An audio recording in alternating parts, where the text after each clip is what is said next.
My name is Justin Settles. I am the project specialist for the Identification and Recruitment Consortium, or IDRC. Thank you all so much for being here. It looked like in the chat we have people here from North Carolina to Texas. I saw Georgia, Kentucky, Arizona, Wisconsin. So we have people from all over the country. And so today we're going to be talking about making the most with what you have, how to organize and prioritize the data that you have in order to be most successful out in the field. We also have joining us today, Jamie Cunningham, who is a recruiter from Arkansas, who will be helping to share some of her experiences with how they use data in the state of Arkansas.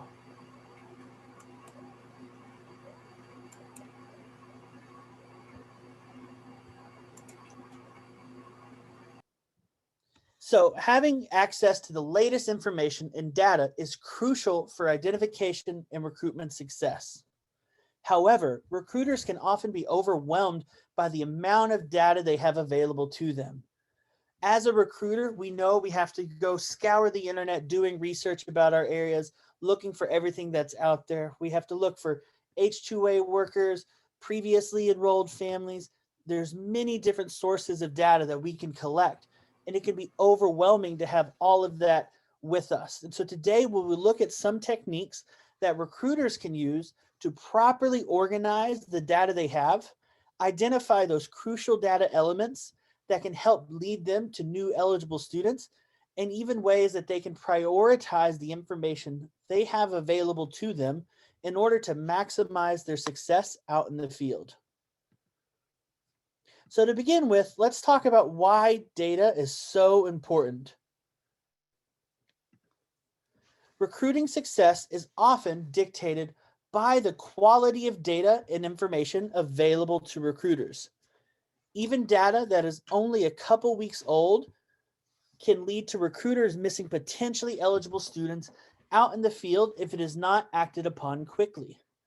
I remember one time when I was working as a recruiter, I had gotten a tip that a family would be arriving in my area. I wrote the tip down in a notebook and went out, continued recruiting. And then a few weeks later, I went back to review my notes in my notebook, saw that message, saw what I had written down about a family moving into the area. But by that time, when I went out to go visit the family, they had already moved to Tennessee, and had left and gone out to another state. Getting the most up-to-date data is crucial for allowing us to be successful in the field. We need to have the most recent data possible so we can act quickly to ensure that we are finding students as soon as they arrive.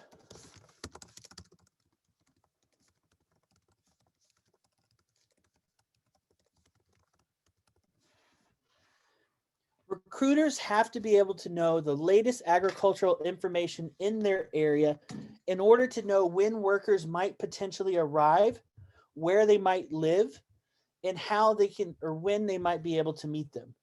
Recruiters have to be able to look up and see what crops are happening in their area, when are things in season, how those crops function, what are the different steps in processing and harvesting those crops, so they can make sure that they are meeting all the workers right when they need to.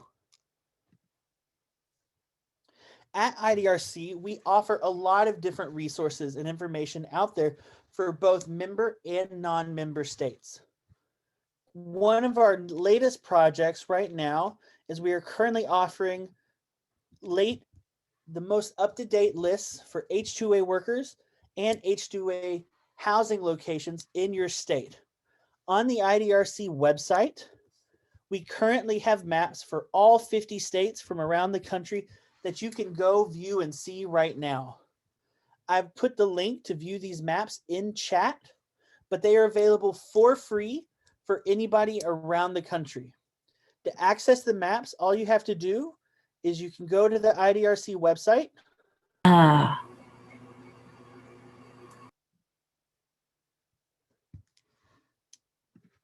And from the IDRC homepage, if you scroll down, you will see on the left-hand side where it says H-2A and H-2B state maps. You can click on it that link and it'll take you to the IDRC map page. As mentioned, I shared the link in chat as well for you to be able to bookmark. And then you can scroll down and you can find your state.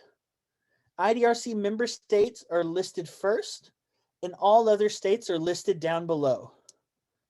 You can click on the link on the name of your state, and that'll take you to a link showing you a spreadsheet of all the H2A or H2B farms in your state that you can then use to search through the data to find where you live in order to find those farms and locations near you. Or you can click on the green circle next to the state name, which is a map of all of the H2A and H2B farms in your area. And so you can click on the link and it'll take you straight to the map. I will say, in order to open all maps, there is a password. The password for all maps is the letters IDRC in all caps. And so the password is shared on the website as well as in the chat right now so that you can access your maps to your state. We also offer spreadsheets of all H2A housing locations in your state, as well as a map of the housing locations. To view the housing location spreadsheets and map, you can click on the blue square with the house logo on it, and that'll take you to the Google spreadsheet that you can download, or you can click on the housing map right next to it, which will take you to a batch geo map so you can view all the housing locations in your state next to you. Similarly, the password for the housing map is the letters IDRC in all capital letters. These maps are updated once a month for everybody around the country. And so you can click on your link, you can bookmark the link for your state and return to it regularly in order to see the most up-to-date information about H2A workers in your area. The links for all of your states can also follows a very similar formula for the maps and the housing. For the maps, the link for your state is just going to be batchgeo.com/map/IDRC and then your state. One other new source of data that IDRC is unveiling is our consolidated farms list. IDRC, for member states only, has been collecting extensive data about farms all across the state. They include data taken from manta.com of all the farms and agricultural businesses in the state, as well as information. We had one question. So again, on the maps, you have member states are listed first, and if you scroll down below, non-member states are found below them. The consolidated farms list spreadsheets also contain all information about foreign labor contractors across the state, hemp producers and processors around the state, USDA improved meat, poultry, and egg processors, as well as those H2A and H2B maps. And so if you are part of an IDRC member state, these lists have been shared with the members that are part of the consortium TST and SST meetings, and we're currently in the piloting process of using these extensive maps to go out and conduct sweeps across the states. Another important source of data that we have out there is the new IDRC training portal available on the IDRC website. The training portal is a great tool for all recruiters to be able to go, to learn, to continue study and improving their skills about all things related to IDNR. The link to the training portal is in the chat right now, or from the IDRC homepage, you can scroll down to where it says access the IDRC recruiter learning portal. From here, you can see the links to many different webinars covering all topics of IDNR, including many topics that can help you find and locate the sources of data in your area. And so we encourage everybody to go scroll through the different webinars, the different topics to continue your learning.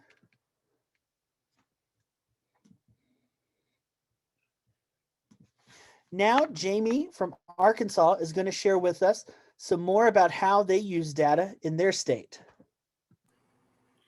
Hello, can you hear me okay? We can hear you just great.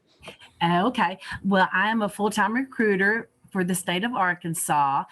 And so some of the things that we do use, we have started using the Spotlight for the H-2A workers. I have found it so much better than the H-2A website now since they changed things up on there. I use M6. I also use our database, which is ARMSEDD. Oh my God, hold on. Phone call, sorry. I also work with school districts. So I have surveys in all my school districts, my Head Starts, my ABC programs, and then I also use Google Maps.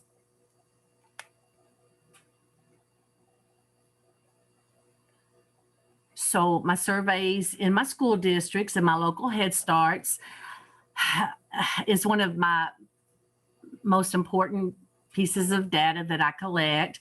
I do ask for, the family's information, the address, the phone number. I also request emails, and I also ask for their place of employment. And then when I'm working on my surveys, usually when I first collect them, I will go into M6 and look up and see if the family has ever been in the migrant program before. And then if they have, I will print off the information. If they've not been in the state of Arkansas, if they've been in the state of Arkansas, I go to our database and print off the COEs. And that way, when you do interview the family, you have a little background, you have some information to approach them with, and it always is a little easier the more information that you have when you're approaching the family.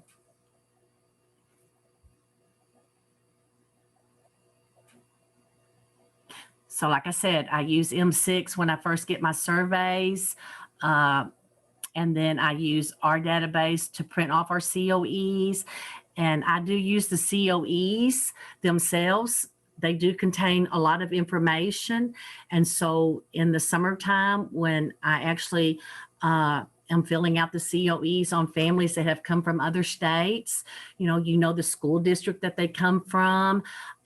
So I have contacted school districts in Texas to give them my information in the spring so that they can give it to their families that are moving to Arkansas so that they can contact me when they get here.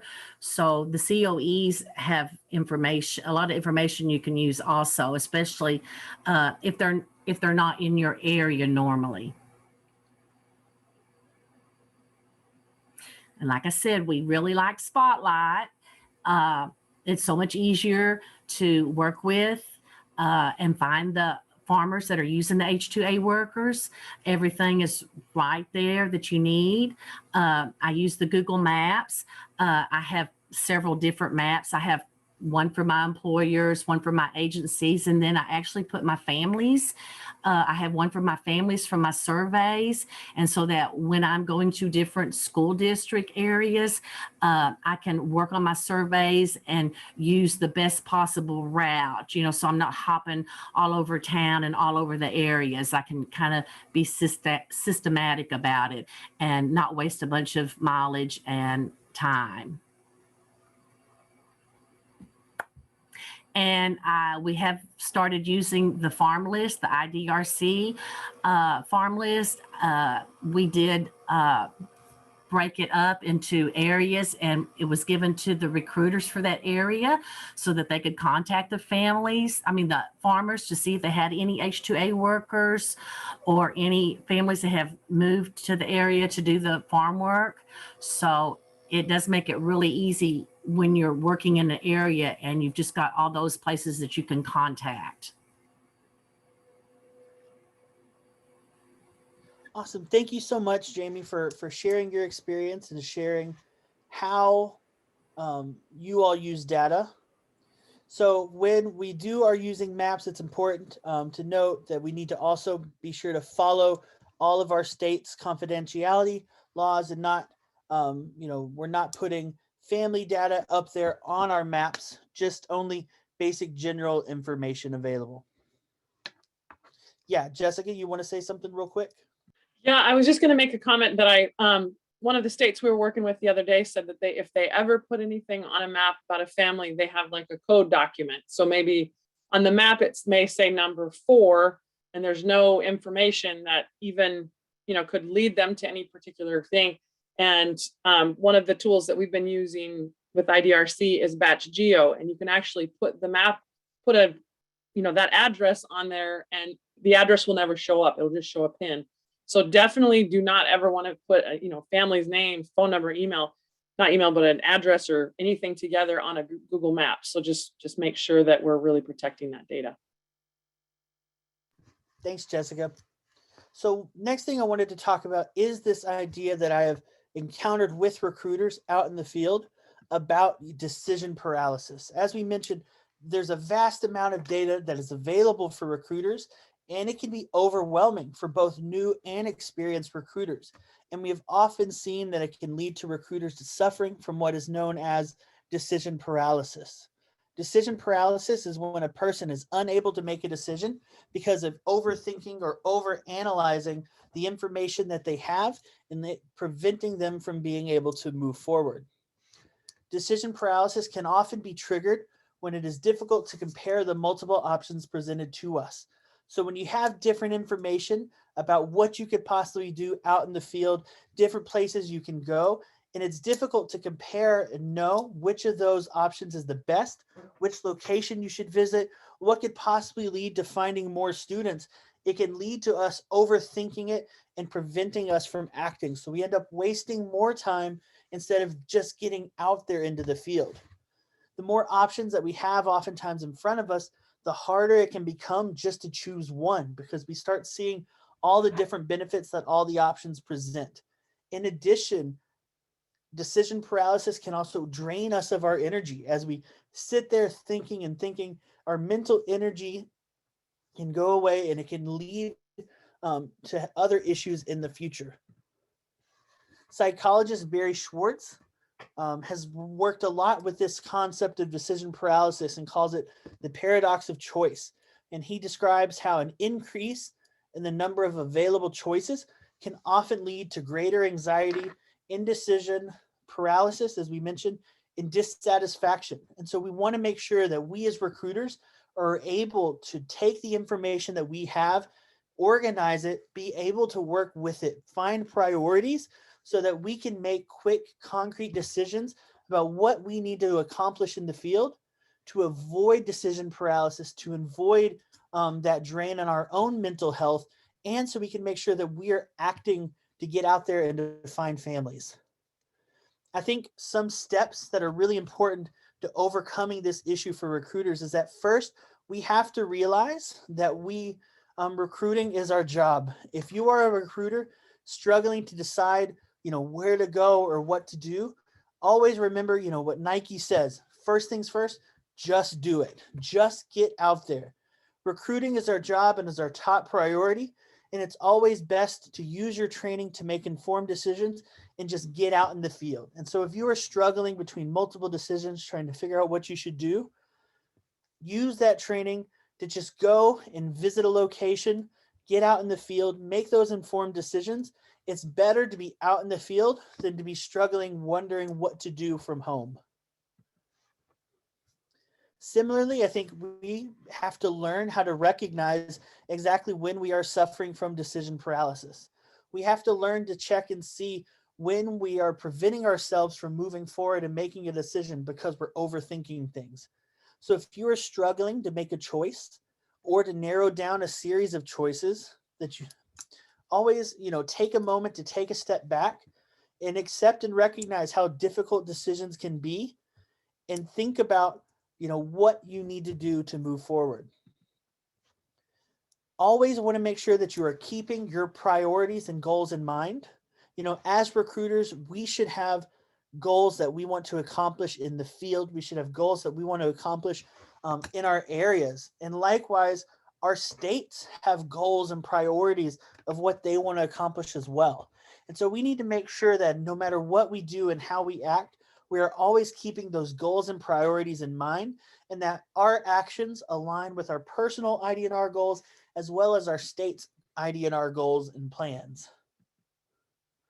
We want to make sure that what we do, we are always striving for efficiency. One of the biggest challenges that decision paralysis can lead is the fact that it leaves recruiters often inactive. As recruiters sit and take time to think about what they could be doing, that's time that's taking away from contacting families and holding conversations. You know, if we're out in the field and we sit in our car for 20 minutes trying to decide where to go, that's 20 minutes that could have been dedicated, you know, to interviewing a family, to meeting a new agricultural business in our area. Recruiters should always aim to be as efficient as possible, both with their time and resources. And so when we're thinking about what we should be doing, we have to keep efficiency in mind. We should ask ourselves if we are being efficient with our time, with what is available to us, and act in ways that allow us to be more efficient. We also have to make sure that we as recruiters are comfortable with uncertainty. I think a lot of times recruiters that suffer from decision paralysis, suffer from not being able to decide where to go or what to do, struggle with it because they want to be successful. They want to meet as many families as possible. They want to be as effective as possible in the field. And they struggle making those decisions because they are not sure if what they are going to do is going to lead to finding families and finding potentially new eligible students. And so I think the first thing to help, you know, one of the things that can really help us get over this issue of struggling to make choices is accepting the fact that, you know, for us as recruiters, we're often going out into the unknown. We're visiting locations that we've never been before, talking to people that we've never been before. We're charting new territories many of the times. And so we have to accept, you know, that we're not going to know what's going to happen. We're not going to know the results of what we're going to do. And not everything is always going to be perfect. And I think once we accept that, that can allow us to make quicker decisions, because we can accept, you know, when things are a mistake and not dwell on it and move on to continue making more and better choices and better informed choices in the future.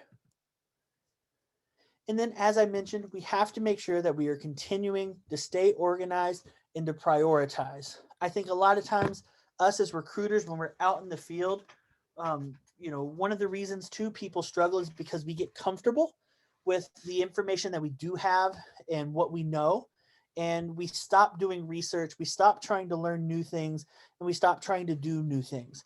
And so organization and prioritizing the data and information that we have, as well as conducting new research to help better inform our decisions, can really help to reduce the stress of that decision-making process by illuminating, you know, the path we need to take in order to continue forward.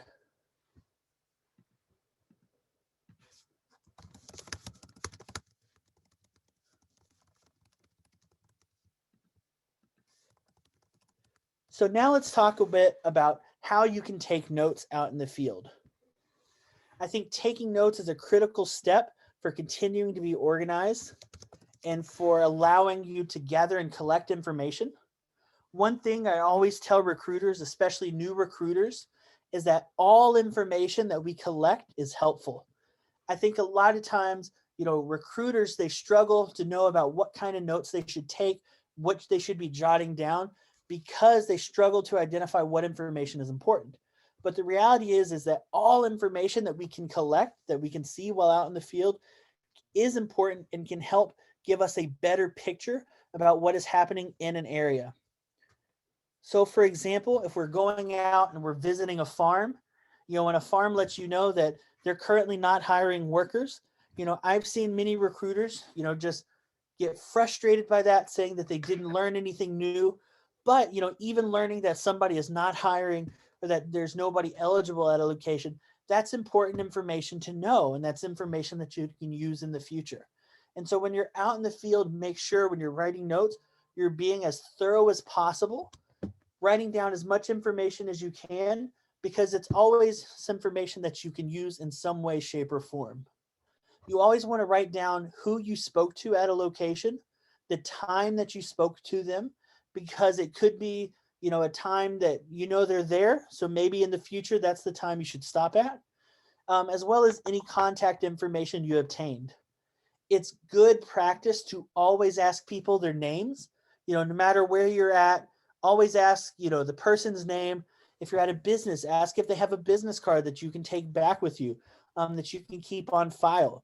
I know several recruiters that always, any business card they get, they scan it and upload it to their computer or onto the cloud, onto their Google Drive, so that they always have those copies of those business cards so they can know who is who. It opens a lot of doors when you show up to a location, if you're able to reach out and introduce yourself and somebody by name. So you want to make sure you're always writing down who you talked to, when you spoke to them, because it'll really help to open those doors in the future.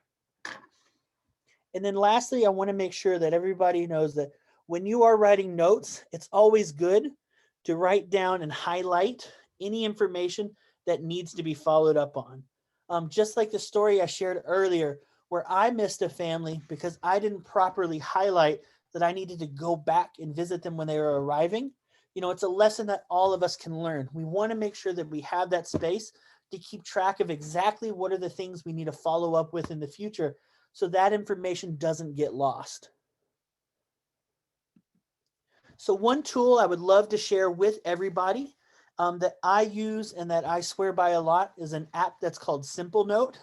And so Simplenote is a text-based app, note-taking app that you can download on your phone or that you can visit, on the internet.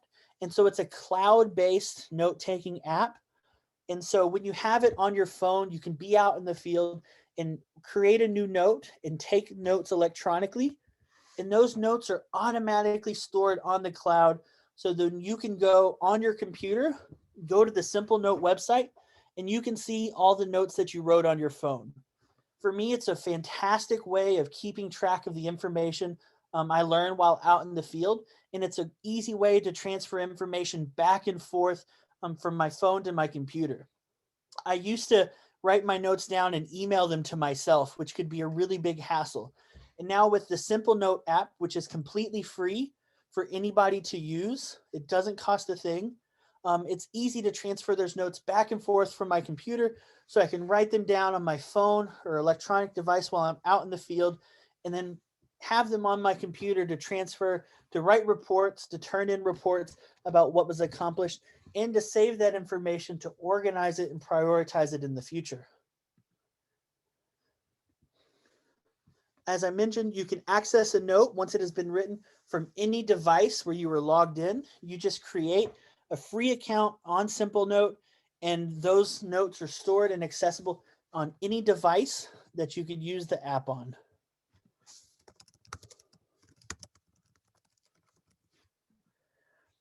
One other of the really cool features that I like about Simplenote as a free app is that you can tag the notes that you are writing. And so, for example, if you are out and you are visiting a certain county on a certain area, you can tag the note with the area that you're working, with the month, with the location, as well as, goals or specific targets. So, for example, if you were going to go out to visit a specific county in your state or region in your state with the goal of visiting all the dairies, you can tag the note that you're writing your notes on as dairies. You can add a tag for the county name that you're going to be visiting. You can add a tag for the month that you're going to be visiting. And so in the future, you can view all the notes associated with those tags. And so in the future, if you tag your notes properly, you can return back and you can search for all tags related to that specific county that you wanted to visit. So you can go back through and see all your notes from previous visits to those counties, or all your notes, for example, associated with dairies, to see all the times you have gone out to recruit in dairies in your area. And so using the tags is really helpful and really great to allow yourself to stay organized, so you can go back and view your notes as you need to later on.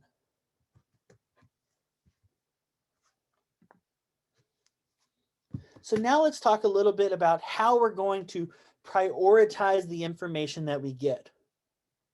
Prioritizing information should be all about streamlining our efforts, our time and resources so that we can find as many kids as possible. As we mentioned earlier, efficiency is key to being successful in IDNR. We really want to make sure that we are using our time and effort and resources as best as possible. We have one quick question about whether that Simplenote app, whether you need an internet connection to use it, and you do not. And so, for one of the reasons I love it so much is that often as recruiters, we're sent to really remote areas out in the field, and you do not have to have a current internet connection in order to write notes. And the moment that you get to an area, maybe you don't have cell service, but the moment you get to cell service, the note will automatically upload to the cloud, and you don't have to do anything. You don't have to tell it to upload. Everything is completely automatic. It works with internet, without internet, and everything's saved. And so it's really helped me out a lot in making sure that I'm able to stay organized and take notes while out in the field.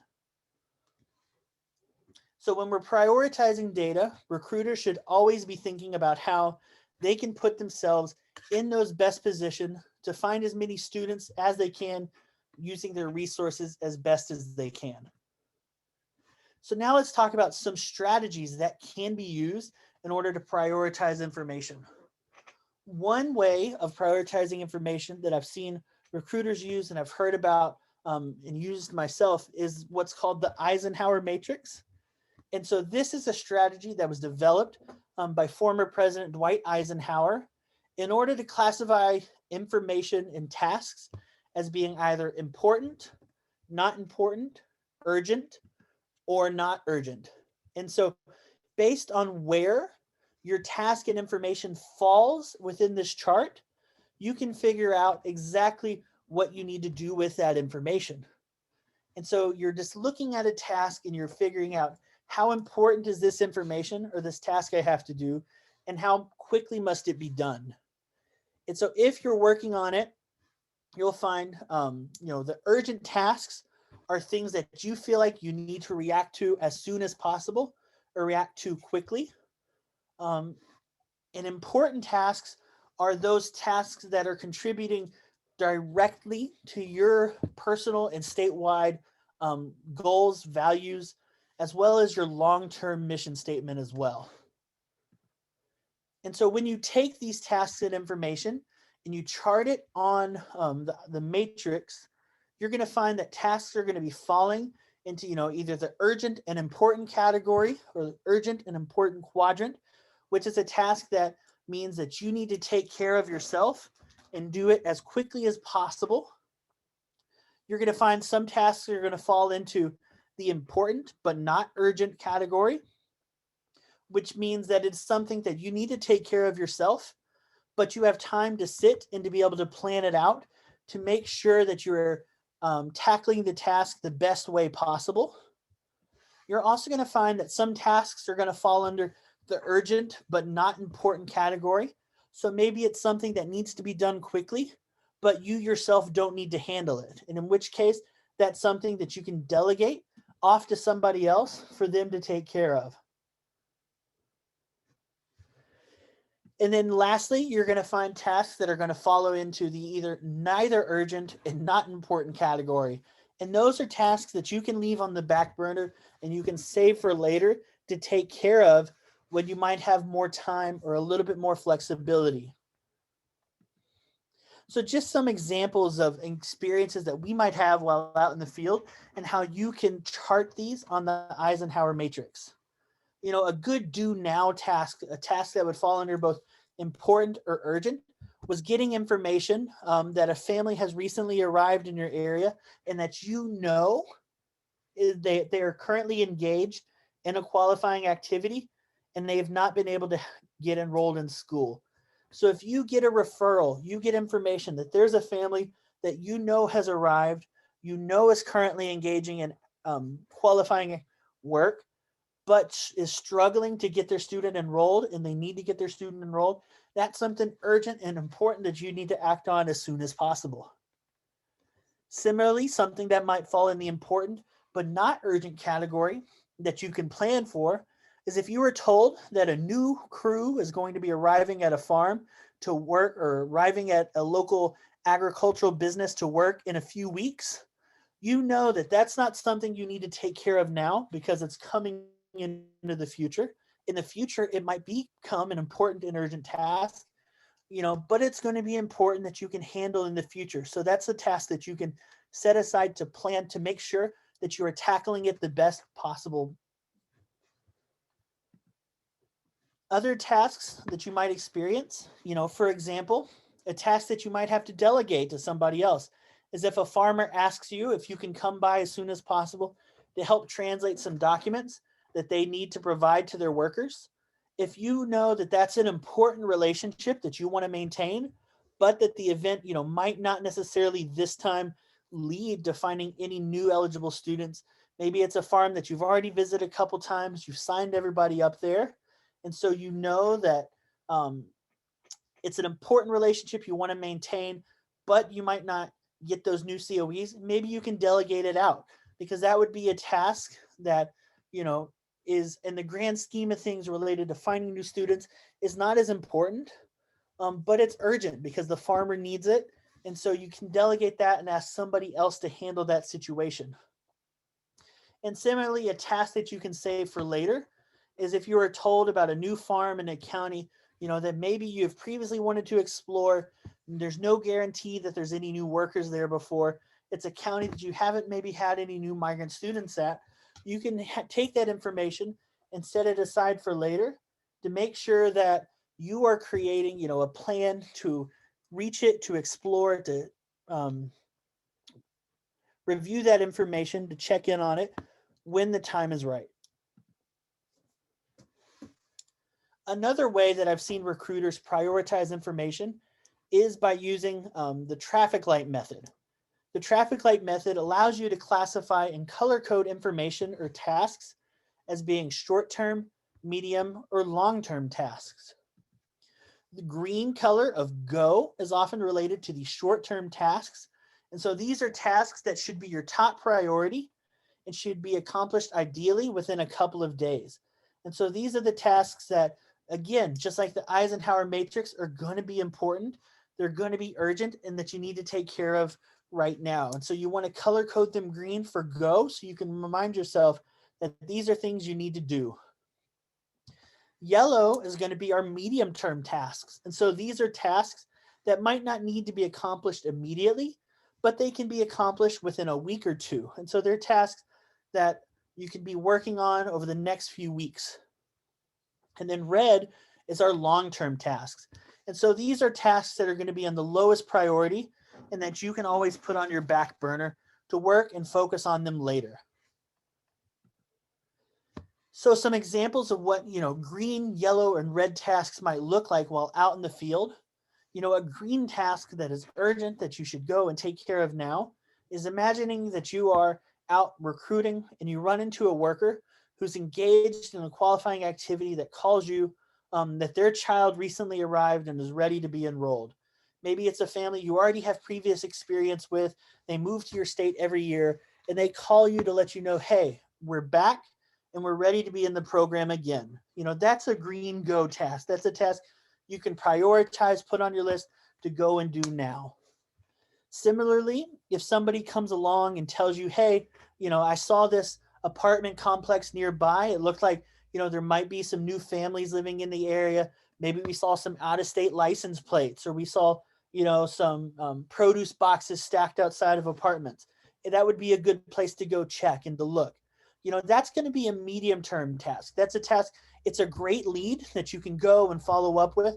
There's no guarantee it's going to lead to any new students, but it's something to take care of, within the next week or two. Whereas a long-term task or a red task, is imagining, that during the off season, you would like to search, empty houses in your area in order to find where migrant families might live during the peak season. We know many states that implement this as a successful technique. maybe a month or two before peak season, recruiters go out trying to look around to see, where are empty houses, where are empty locations where people might move into the future. That's a task that we can take, put on the back burner. We can address it when we have time and the availability to do so.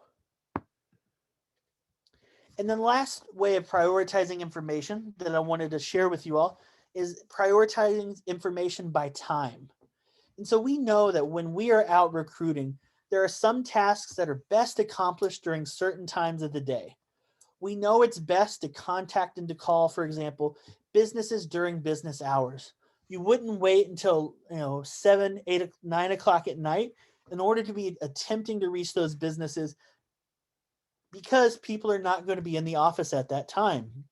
Similarly, we know when a lot of our families that are engaging in qualifying work, whether they're working in the fields or working in processing plants, they're going to be at work during the day. And so, during the weekdays when people are actively working, it's, not be the best time to be out doing all of our family visits. And so one way that I have found really successful for me to prioritize tasks and information is to divide them up according to when it is best to accomplish those tasks. And so I take all the things that I need to do while out in the field, look at all the locations I want to visit, and I think, when is the best time to visit each of these locations? And based on that information, I divide them up. So I look and see, what are my good early morning locations? What locations do I need to visit before noon? What locations do I need to get in, right as the workers are arriving? Then you have other locations. Maybe, there's other farms, businesses that have workers go on lunch break in the early afternoon. And so, you need to go and visit these locations during the early afternoon to make sure you are reaching those workers at a great time to talk to them. You can set them aside for the early afternoon tasks. And then you have other families that maybe they're only home later at night after they get off work. You can set them aside for their later at night tasks. And once you divide those tasks up according to the time, you can then start sorting the tasks to prioritize them individually within those time blocks. So this is the most important thing I need to do in the morning. This is the most important thing I need to do in the afternoon. And this is the most important thing I need to do at night.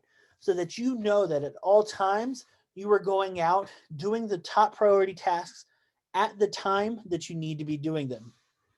We want to make sure that you are using your priorities, your list of priorities, list of things you want to do, so that you can plan out your day, so that you can assure you are accomplishing, your most important work at peak effectiveness hours, so you can be as successful as possible. And just to give you an example, if you know that workers at the local chicken plant have a shift change at 1 o'clock in the afternoon, you're going to want to plan your day accordingly to ensure that you are at the chicken plant a little bit before 1 in order to meet the workers that are leaving for their shift, as well as to meet the new workers who are arriving for their new shift at that time. Other examples are, if you know that farmers in your area often visit the fields in the afternoon, plan your day visit to visit the farm offices in the morning when you know the farmers are going to be less busy and going to have more time to talk to you. You know that those events or those conversations are going to be a lot more successful because it's going to be less stressful on the farmer based on the time that you're visiting. Similarly, if you know that agricultural workers in your area work until late afternoon, you can plan your day to make sure that you are visiting those housing locations after the time that workers get off. So you can make sure that you're visiting locations to speak to people when they're home instead of interrupting at work. I think a big part of prioritizing, our information by time is making sure that we are giving ourselves enough time out in a community to allow ourselves to be effective. Staying longer in a community at a single time out in the field can oftentimes help save those valuable resources. It can help save, time and mileage, and make sure, you're being able to have those opportunities to accomplish a wider variety of tasks. And so when you're going out into the field, especially if you're driving larger distances, over an hour or so, make sure you're spending a good amount of time in those communities so you can save that time and mileage and dedicate more of your time to talking to families, talking to businesses instead of traveling. So now we're going to talk a little bit about actually organizing our information. And so one of the things I wanted to share with you all is the idea of creating a leads list. And so a leads list, while despite calling a leads list, is a kind of think about it as a centralized location or way to organize and download information. And so I've shared with you in chat, the link to an example of this that you can download yourselves. It's a Google spreadsheet that you can download and you can play with. You can download it and adjust it as you need it to better fit your needs. Similarly, the link is in the PowerPoint presentation, and the PowerPoint presentation will be uploaded to the IDRC website for you to go back and visit later. But, as I mentioned, the leads list is just an area to centralize and organize all the information for recruiters and IDNR staff. And so, as I mentioned earlier, IDRC has been working hard on getting consolidated farm lists for all member states that are going to review all the different types of farms that are in each state.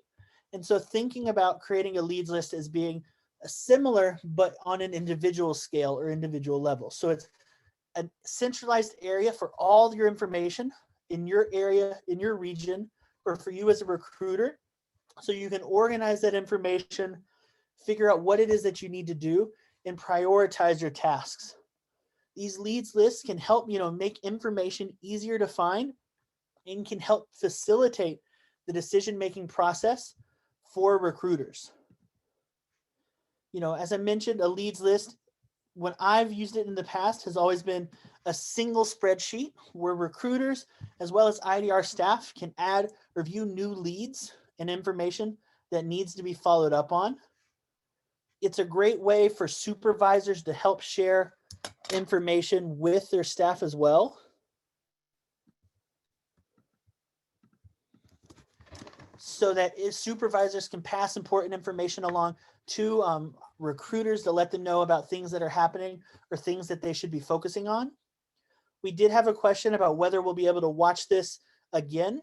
And so, yes, the presentation will be available. The PowerPoint will be available for download from the IDRC website, as well as the video will be uploaded to YouTube later today and will be hosted on the IDRC website for people to watch as well.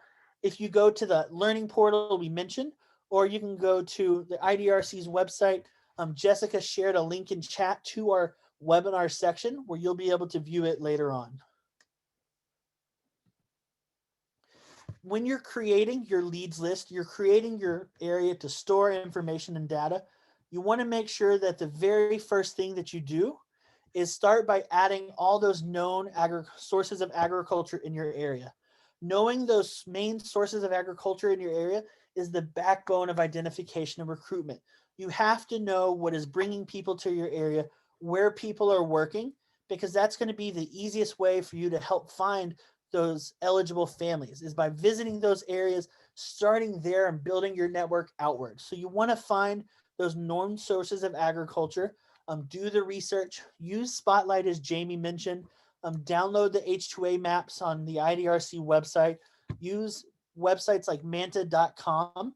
If you need more information on how to find agricultural resources in your area, there's plenty of other webinars and resources on the IDRC learning portal that I shared earlier to help you. But go and do that research to add those known sources of agriculture in your area so you can look and see at what farms need to be visited. You can use the leads list to keep track of when the last time places were visited so you can go back and check in regularly. It's important to follow up, check in regularly with those farms and locations to make sure that you are building those relationships up. Then after that, you can follow up by adding any known housing locations, where families live, as well as community agencies that are great partners with MEP. So if you have any other agencies, such as a Head Start program, Jamie in Arkansas mentioned how they work closely with Head Start, the HEPI programs. that they have in Arkansas. Maybe there's camp in your area, which is a great resource as well. Lots of different agencies, programs that are working with similar populations. I've seen across many states, recruiters have great relationships with local churches or local food banks. These are all important resources that we can find that are working with similar populations that you can add to your leads list, again, as places that you can go and visit regularly. Also add any contacts that you may have in the community, maybe some crew leaders that you know well, people that have known the farmers or farms for a long time, and any other resources that are good for recruiters to know.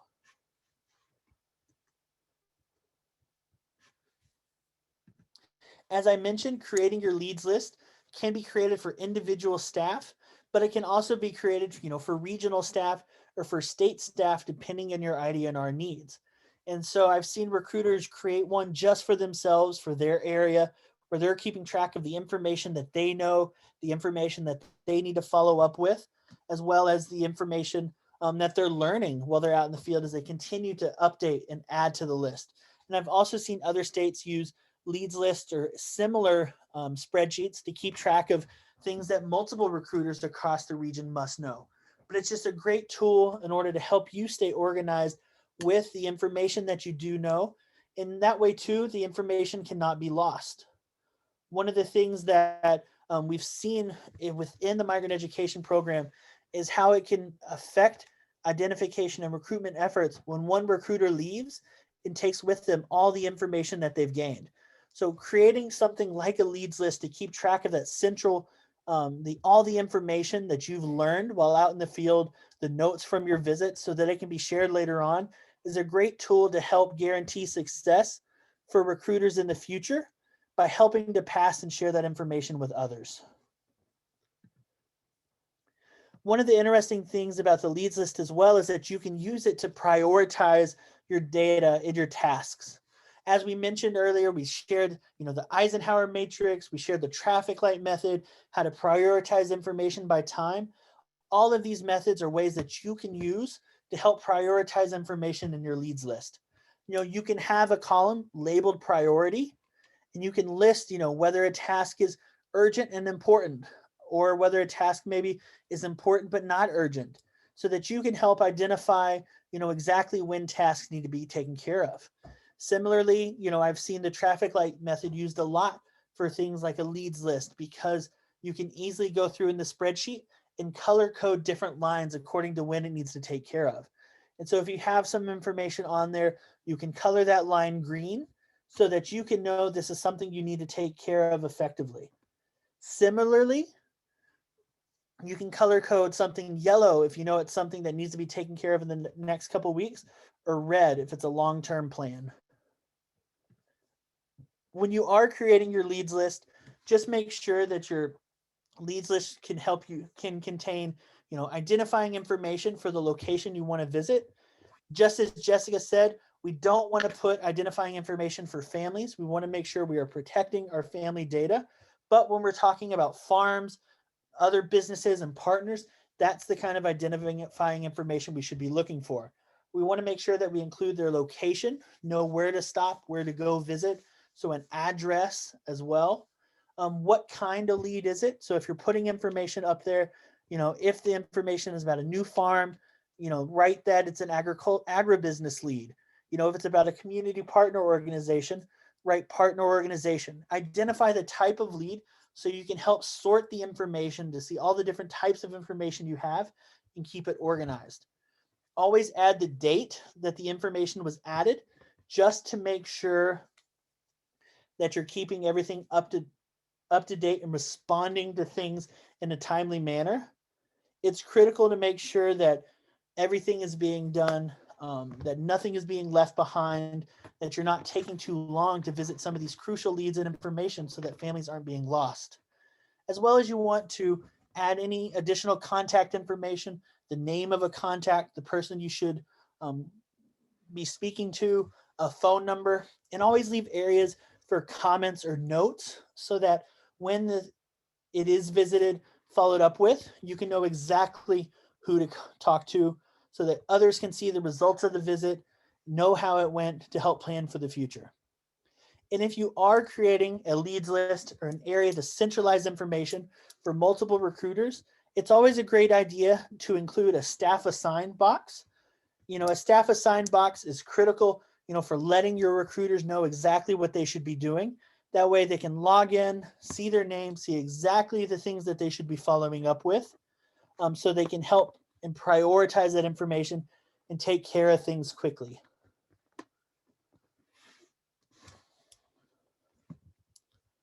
All right. Lastly, we talked about the leads list. I know a lot of us are still continuing to work remotely. And so I think, similarly to a leads list, it's great to make sure that we're keeping track of call logs to make sure of everybody that we have contacted. A call log is similar to the leads list that we talked about, but it's for helping to keep track of who we've contacted and who we've contacted remotely. I went ahead and create an example spreadsheet that's available to download at the link provided in the chat. But it's, again, very similar, and you want to use the call log to make sure you're keeping track of who you're contacting, when you attempted to contact them, what information that should be, you were able to obtain from those conversations, and when you should be contacting them again. It's a great tool to help us stay organized with our efforts, especially as we continue to work remotely, so we can see all of our families that we've contacted, how many times we've contacted them as well. You're going to want to make sure you have the date and time of attempted contacts on there, and leave space to have multiple date and times so you can track those families that you've talked to multiple times.